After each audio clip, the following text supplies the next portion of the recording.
I remember I first heard of Police Story as being considered by some in the know aficionados as the true greatest action film of all time, unless it was Police Story 3. Police Story 2 must be pretty good then as well. That sounds like an exciting trilogy. I didn't even think of these films as being Jackie Chan films. I didn't really know what that would mean or what it would entail. I just heard of these legendary titles known as Police Story.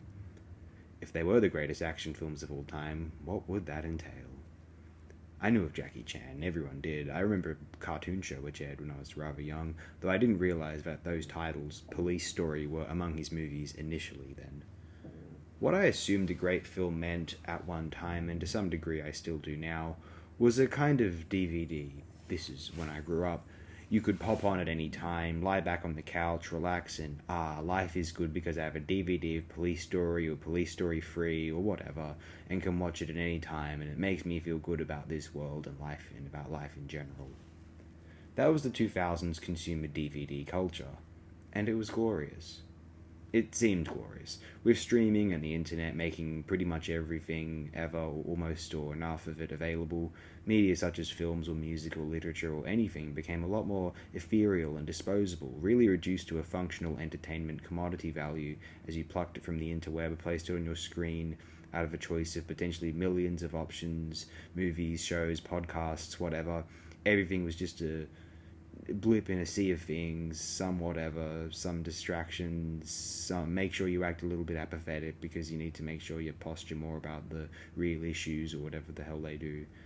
Anyway, Police Story, I would have hoped then, at one time, and still do, that it was a film you could pop on at any time. It would make you happy, and you could have, no negative thoughts or feelings ever again. Now here's the thing. To suppose that the same film, the very same movie, would entertain you sufficiently or unassailably every single time you view it just supposes that there wouldn't be much to life, right? Imagine such a film existing. The prospect is depressing. Now let's consider the opposite being the case, that as amazing or memorable or uplifting and empowering, exciting and energizing and euphoric as some films or pieces of music, recordings, albums, video games or comic books or comedy shows or whatever it might be, whatever, it doesn't just render everything we feel afterward null and void.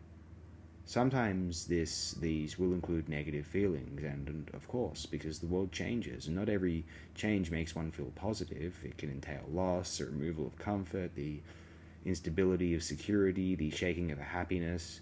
To expect the prospective viewing of a certain film, or perhaps even viewing films in general, to make one fundamentally, as though a rescue remedy, happy is too much to expect, rather unrealistic to expect. In fact, is potentially rather depressing, as I suggested, possibility, but all of life's possibilities and fortunes could be rendered inferior or validated by the scenario of sitting in front of a screen and admiring the contents between amidst the four corners of that frame.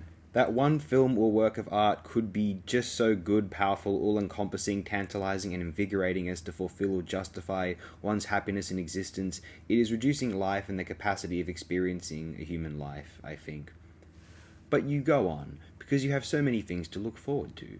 The positivity of others, the recreational bliss and freedoms of relaxing in the developed world, the spots of nature our species has been decent enough to preserve here and there, the common draw of love and family, the very curious mysteries of our known classifiable existence, as well as the history and development, special and accomplished achievements in the history of human art, of which I feel film, the cinema, has been the most exciting, monumental, relevant, and reflective of cultural continuity and metamorphosis.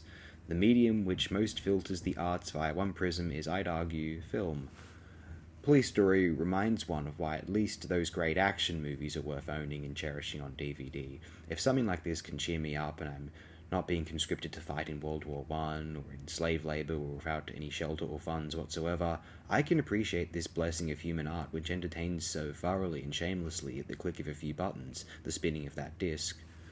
There's a certain zen which can be realized in these dire financial times. My generation has little opportunity but to embrace a kind of rental servitude, living in Sydney anyway, where any or most work is in the state, to my knowledge, and throw away the hopes of affording any sort of house, owning a home in the first place, without living as though one is just scraping by in the earlier 20th century. Unless one saves and squeezes every penny, you'll be set back, and houses are selling fast. Average age of the buyer is probably over 45 or 50, a bit of recreational purchasing from international businessmen or entrepreneurs who want to settle or own property in this part of the world. I don't blame them. But then the greedy, evil real estate barons harshly put the young and up-and-coming family units or hoping to be family units away from inhabiting a place of their own in the first place. Of course, the expansion of living quarters and the greediness and insistence of retiring in luxury which the baby boomers enforced is the main cause of most of this, although the misery and anguish of the baby boomers still has made everyone realize just what a basic crock of shit the idea of materialism equals happiness is. The desperation of just wanting to live in an old-school one-story brick and carpet post-war Sydney home, the kind of which our baby boomers are known to vocally dislike, an ideal existence with which to raise a family like an old-school mid-20th century cozy TV sitcom or something, that's what most people my age want. A much healthier expectation, a rather lucid, forced by economic circumstances, perception of human happiness. The point is, eventually we'll realize, or could realize anyway, my generation, the late millennials, at 1996, I'm the very last of them, or close to them, that happiness is a certain zen stability and self-aware, psychologically stripped honesty, and the emotional rocks such as family, affection, trust, and freedom are the true enviable ideals. And a Police Story DVD. Good stuff.